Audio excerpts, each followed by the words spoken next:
Alhamdulillahi wa kafa, wassalatu wassalamu ala nabiyyina al-mustafa wa ala alihi wa sahbihi ila yaumil wafa, amma ba'd. Rabbi shrah li sadri wa yassir li amri wahlul 'uqdatam min lisani yafqahu qawli. Allahumma 'allimna bima yanfa'una wanfa'na bima 'allamtana wa zidna 'ilman nafi'a. Allahumma arinal haqqa haqqan warzuqna ittiba'ah wa arinal batila batila warzuqna ijtinabah. Rabbana ighfir lana wa liwalidina warhamhum kama rabbawna shighara. InsyaAllah pada malam hari ini ba'da Isya kita akan melanjutkan pelajaran kita dalam kitab Al-Mulakhasul Fiqhi. Di pertemuan yang telah lalu kita telah menjelaskan tentang jenis-jenis air. Jenis yang pertama, air suci dan mensucikan. Dan itu adalah air-air yang tetap pada bentuk asalnya, sifat alami yang Allah ciptakan, seperti air yang turun dari langit atau yang mengalir di atas permukaan bumi. Dan juga termasuk air yang suci dan mensucikan, dan ini pendapatnya Syekhul Islam Ibnu Taimiyah, yaitu air yang suci mensucikan kemudian berubah disebabkan oleh materi yang suci, dengan catatan airnya yang lebih dominan. Adapun materi yang suci tersebut lebih sedikit dan masih tetap dikatakan air. Itu jenis yang pertama, suci dan mensucikan. Jenis yang kedua, suci dan tidak mensucikan. Dan itu banyak, seperti air kelapa, air teh, air susu. Dia suci tapi tidak bisa untuk mensucikan yang lainnya. Dan jenis air yang ketiga adalah air najis.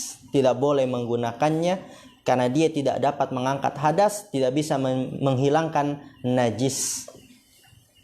Atau mungkin termasuk juga padanya air yang dia awalnya suci mensucikan namun tercampur dengan najis sehingga berubahlah salah satu dari sifat-sifat air, maka air tersebut menjadi najis. Oke, perhatikan. Sekarang kita masuk bab fi ahkamil aniyati wa thiyabil kuffari. Bab hukum-hukum bejana dan pakaian orang kafir. Karena tadi kita di bab tentang air menyinggung sedikit tentang bejana. Ya, apabila air di dalam bejana itu terdapat bekas daun bidara atau sabun, ya, materi yang suci kemudian diletakkan atau diisi dengan air dan airnya lebih dominan, maka air tersebut tetap suci dan mensucikan, menyinggung tentang bejana. Oleh karena itu penulis melanjutkan bab setelahnya dengan bab hukum bejana. Perhatikan, yang tidak tahu harakatnya diharakatkan dan yang tidak tahu terjemahnya diterjemahkan. Al-aniyatu, apa itu bejana?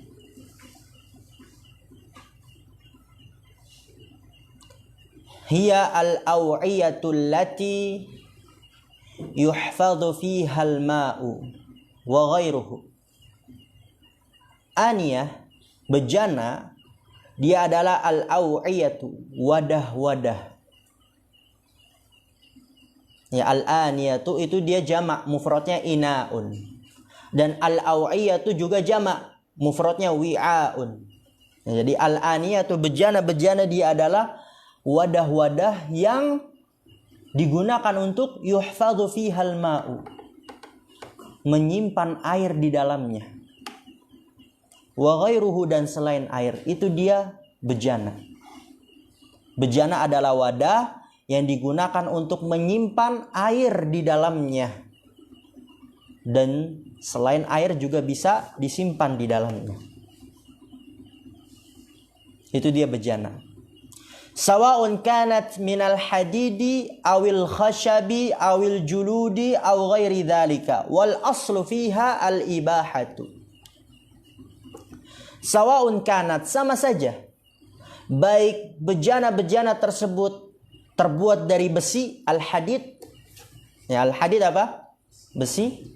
Awil khashabi, atau dari kayu. Awil juludi, atau dari kulit. Aw ghairi dzalika, dan atau sebagainya. Wal aslu fiha al ibahatu, hukum asal pada bejana itu boleh.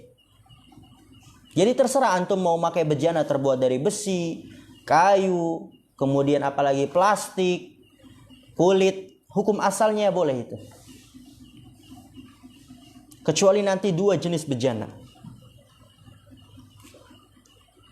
Apa itu? Nah, di sini disebutkan oleh Syekh Shalih Al-Fauzan hafizallahu taala, fayubahu isti'malu wattikhadhu kulli ina'in tahirin ma'ada naw'aini. Fayubahu isti'malu, maka dibolehkan menggunakan. Wattikhadhu, ya ittikhad dan isti'mal sama dia menggunakannya. Maka dibolehkan menggunakan kulli ina'in tahirin, setiap bejana yang suci. Ya, ina itu tadi mufradnya ya, al-aniyatu itu jamak. Ya boleh kita menggunakan setiap bejana yang suci, baik dari hadid, khasyab, julud, ma'ada naw'ain, kecuali dua jenis bejana. Dua jenis bejana. Apa itu? Yang pertama, ina'udz zahabi wal fiddati, bejana dari emas dan perak. Bejana emas dan perak ya.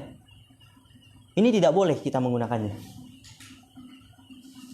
Lalu kalau misalnya dia bukan bejana emas atau perak tapi dicat emas atau dikasih pewarna emas, lalu bagaimana hukumnya, Ustaz? Atau mungkin dia bejananya dari besi, kemudian pecah, ditambal dengan tambalan emas, atau ditambal dengan tambalan perak, apa hukumnya? Perhatikan, di sini disebutkan wal ina'ul ladzi fihi dhahabun aw fiddatun tilaan aw tamwihan aw ghaira dzalika min anwa'i ja'lidz dhahabi wal fiddati fil ina'i.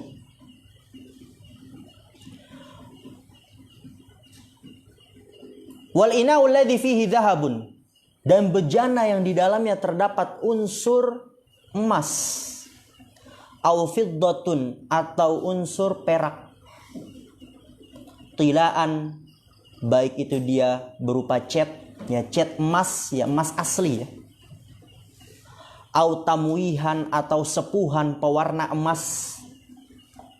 Ya, antum tahu sepuhan kan? Yang biasa di pewarna bubuk. Emas asli dijadikan pewarna bubuk, lalu kemudian dicat ke bejana. Au ghaira dzalik, atau sebagainya. Min anwa'i ja'li dzahabi wal fiddati fil ina, termasuk jenis-jenis yang menjadikan unsur emas dan perak di dalam bejana. Ana ulangin. Bejana yang pertama yang tidak boleh digunakan, haram digunakan, itu adalah bejana emas dan perak. Wal ina'ul ladzi fihi dhahabun aw fiddatun, ina yang di dalamnya terdapat unsur emas atau perak, baik dia berupa cat tilaan, atau tamwihan atau pewarna sepuhan, au ghaira dzalik atau sebagainya.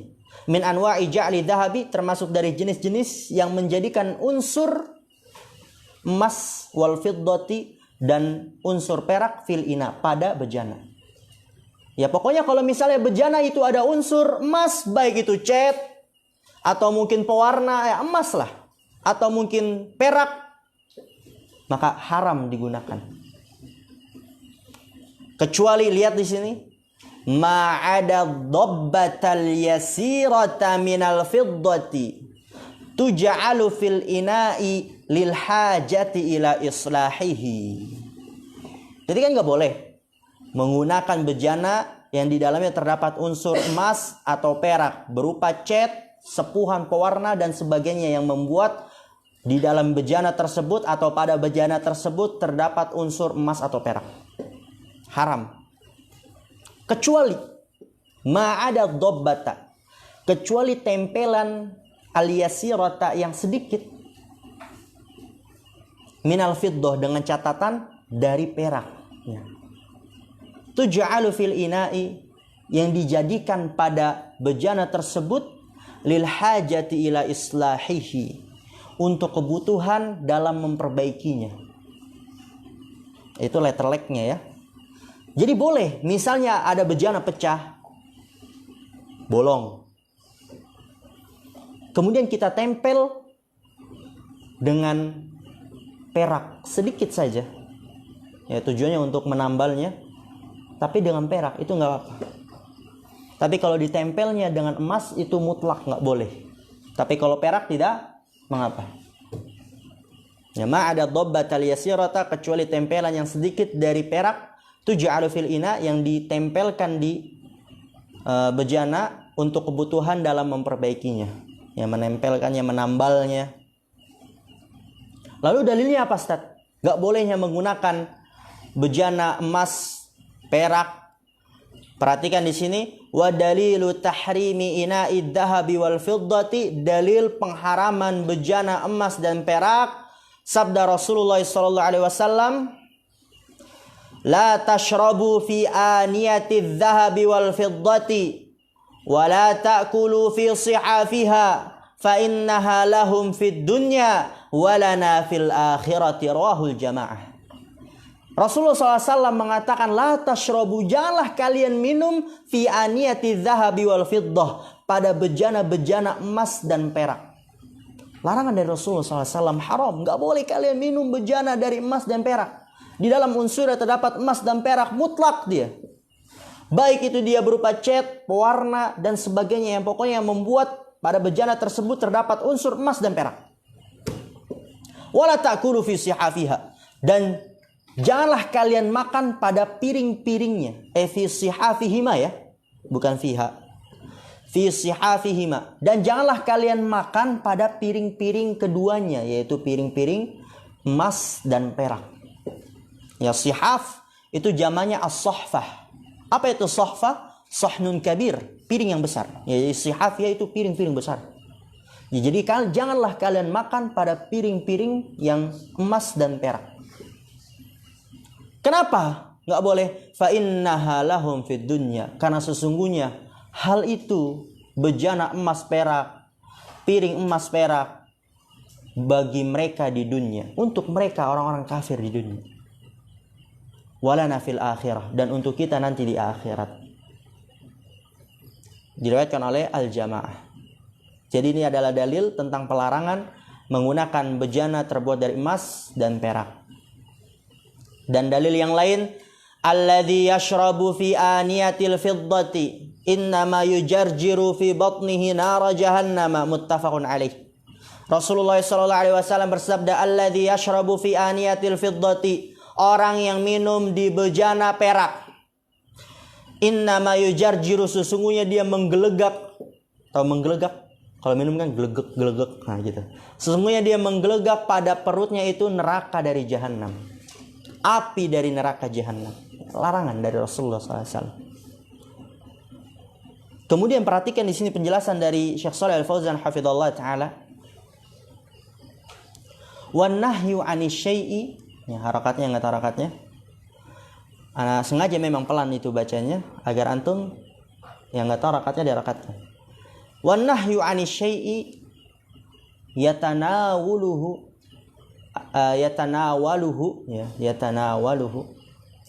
khalisan aw mujazzaan khalisan aw mujazzaan fayahrumul ina'ul matriyu awil mumawwahu bidzahabi awil fiddati awil ladzi fihi syai'un minadz dzahabi wal fiddati. Perhatikan, wan nahyu 'ani syai'i, larangan dari sesuatu, yatanawaluhu, dalam penggunaannya, maka itu mencakup khalisan au mujazzaan, murni emas atau perak, au mujazzaan, atau sebagian saja emas dan peraknya.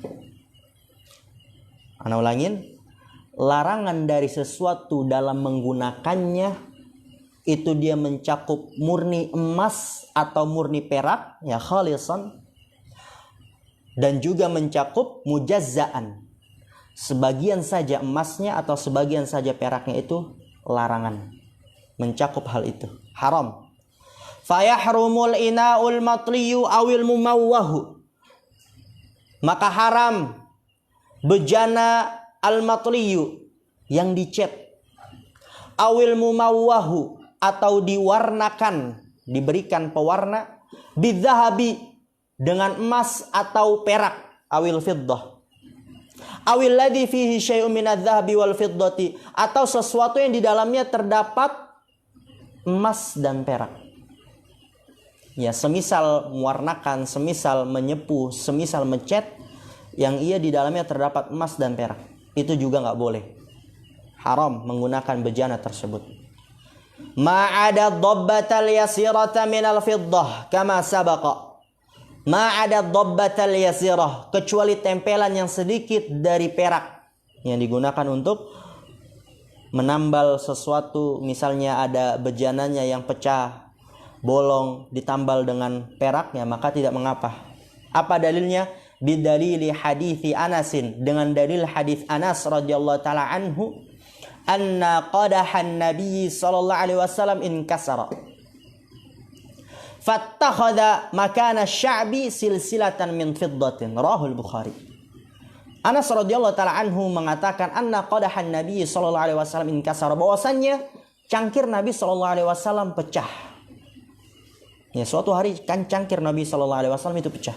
Fattakhadha makana sya'bi, maka beliau menutupi tempat yang celah pecah tersebut, ya, makan tempat sya'bi, celah yang pecah, silsilatan, diikat dengan rantai, min fiddatin, dari perak.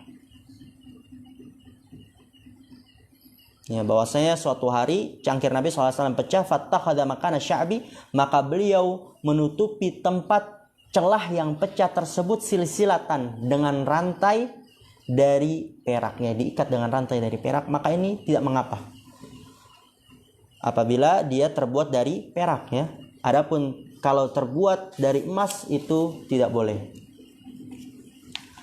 Qala an-Nawawi rahimahullah ta'ala, berkata Imam An-Nawawi, in aqadal ijma'u ala tahrimil akli wa syurbi fiha wa jami'i anwa'il isti'mali fi ma'nal akli wa syurbi bil ijma'.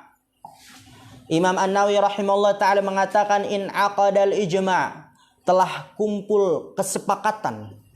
In aqada itu kumpul.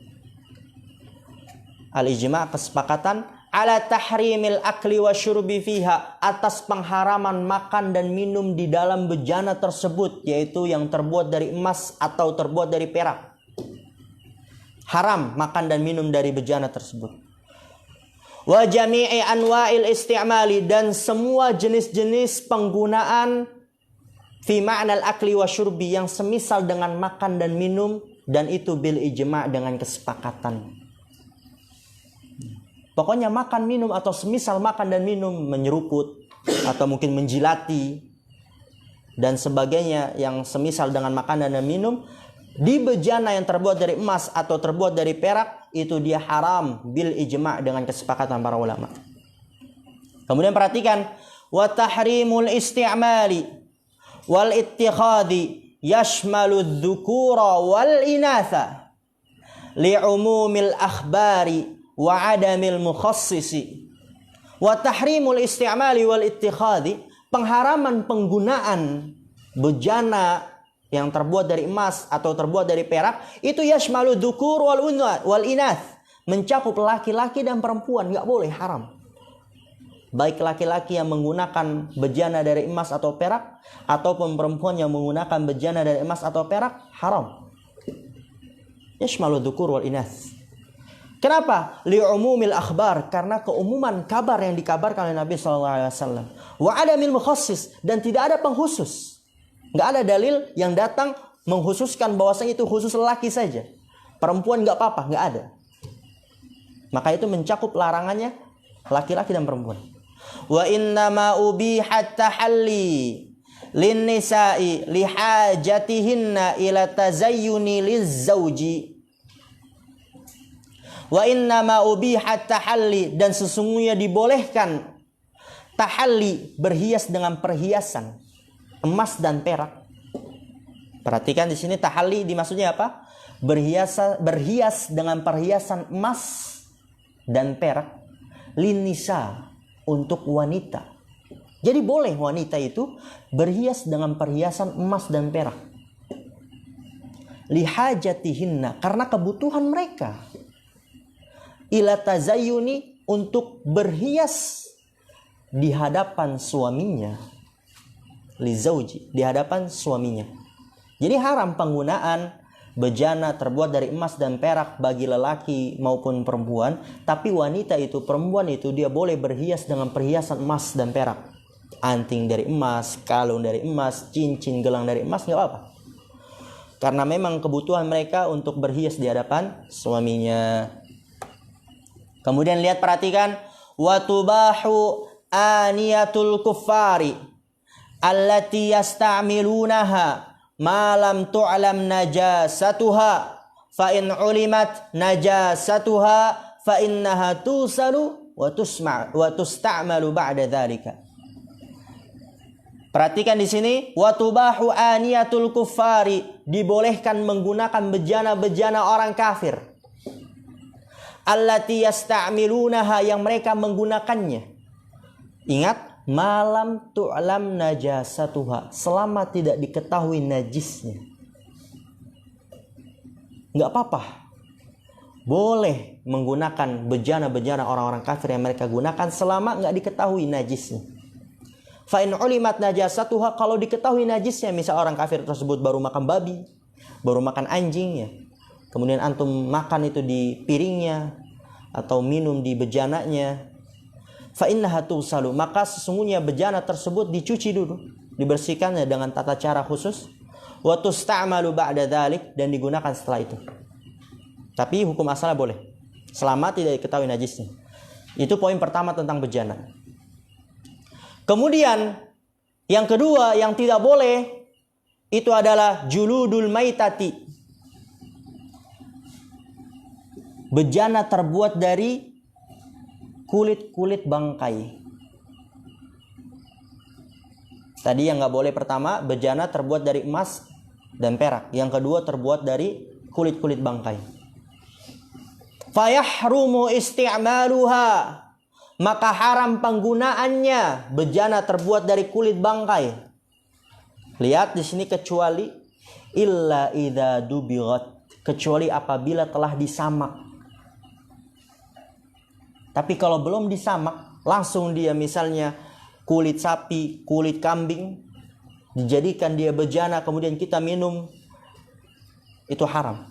Kecuali kalau udah disamak.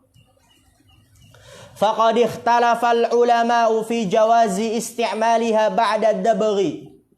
Was-sahihu al-jawazu wa huwa qaulul jumhuri. Perhatikan di sini sedikit lagi, ya fokus. Gio. Ya, jangan nyenderan, biar semangat. Biasanya kalau nyenderan itu dia nanti lemas, malas. Faqad ikhtalafal ulama, sungguh para ulama telah berselisih fi jawazi isti'maliha, pada bolehnya menggunakan bejana tersebut yang terbuat dari kulit yang udah disamak. Ya, pada bolehnya menggunakan kulit ba'da dabghi, yang telah disamak. Ya, itu terdapat silang pendapat. Ada yang mengatakan enggak boleh walaupun sudah disamak kulitnya. Ada yang mengatakan boleh, dan di sini kata Syekh was-sahihu al-jawaz. Dan pendapat yang benar boleh. Jadi kalau kulit udah disamak, itu boleh kita gunakan sebagai bejana, kemudian kita minum di bejana tersebut. Dan wahwa qaulul jumhur, itu adalah pendapat jumhur, kebanyakan para ulama. Kenapa? Liwurudil ahaditsi sahihati bijawazi isti'malihi ba'da dabghi. Liwurudil ahaditsi sahihati, karena datangnya hadis-hadis yang sahih dengan membolehkan menggunakannya setelah disamak. Jadi memang ada hadis-hadis yang sahih yang menjelaskan akan bolehnya menggunakan kulit yang sudah disamak. Wali anna najasatahu tari'atun. Sebab yang kedua, tadi yang pertama ada dalil yang membolehkan menggunakan kulit yang sudah disamak. Sebab yang kedua, wali anna najasatahu tari'atun, karena bahwasannya najisnya yang ada pada kulit tersebut tari'atun, tidak permanen, tidak tetap, jadi bisa dibersihkan dengan disamak. Fatazulu bid-dabghi, maka najis tersebut dapat hilang dengan disamak. Ya. Kama qala Nabi sallallahu alaihi wasallam, sebagaimana sabda Nabi sallallahu alaihi wasallam, yutahhiruhul ma'u wal qaradu. Ya, kulit tersebut dapat disucikan oleh air, wal qarazu, dan qarad, apa itu qarad? Sejenis tanaman yang digunakan untuk menyamak. Jadi kulit itu dapat disucikan oleh air dan qarad, sejenis tanaman yang digunakan untuk menyamak. Dan sabda Nabi sallallahu alaihi wasallam yang lain, dibaghul adimi tahuruhu. Menyamak kulit, tahuruhu, dapat mensucikannya. Ya, menyamak kulit itu dapat membuatnya suci. Kemudian perhatikan di sini paragraf terakhir, wa tubahu thiyabul kuffari idza lam tu'lam najasatuha li'annal asla at-taharatu fala tazulu bisyakki. Perhatikan di sini, wa tubahu thiyabul kuffar, dan dibolehkan pakaian orang-orang kafir. Ya, boleh kita menggunakan pakaian yang bekas dipakai orang kafir dengan catatan idza lam tu'lam najasatuha, apabila tidak diketahui najisnya. Jadi kalau ada orang kafir, dia bajunya sudah dipakai, dibuang, masih bagus, kemudian antum pakai, nggak apa-apa kalau nggak diketahui najisnya. Li'annal asla at-taharatu, karena bahwasanya hukum asalnya itu suci. Fala tazulu bisyakki, maka kesucian tersebut tidak akan hilang hanya karena keraguan. Kita ragu nih, ini ada najisnya apa enggak? Misalnya kena jilatan anjing atau mungkin dan sebagainya, maka itu dia tetap dikatakan suci karena kita nggak tahu. Disebabkan keraguan itu tidak akan dapat menghilangkan kesucian.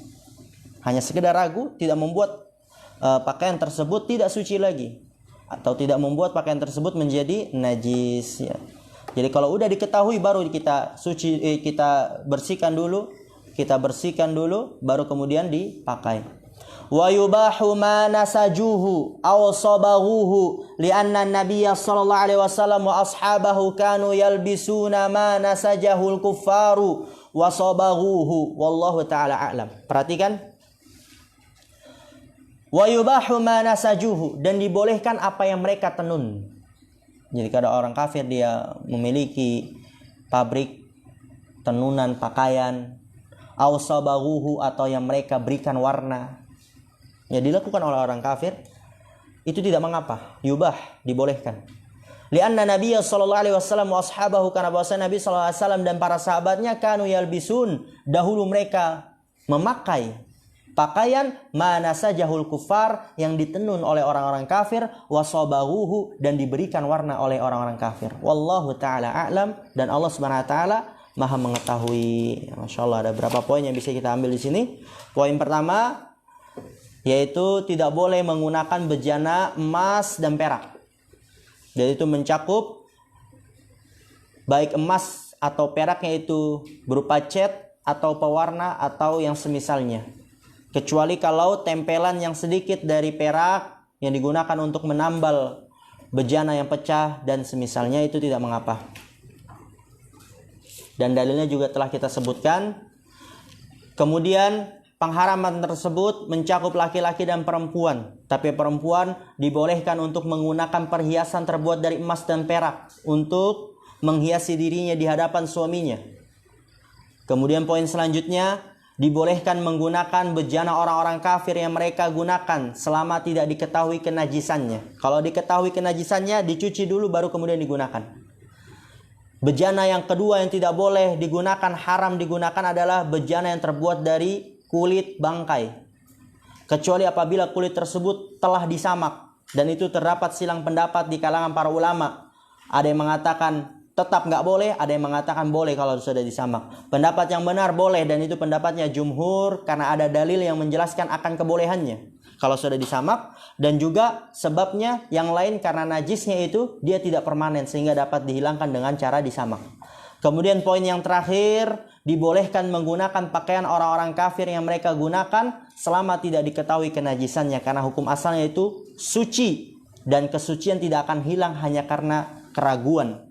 Dan juga dibolehkan memakai yang apa mereka tenun atau mereka berikan warna, karena Nabi SAW dan para sahabatnya dahulu memakai pakaian yang ditenun dan diberikan warna oleh orang-orang kafir. Wallahu ta'ala a'lam. Masya Allah ya. Sebenarnya kalau misalnya kita baca cepat, ini cepat juga kita ngambil.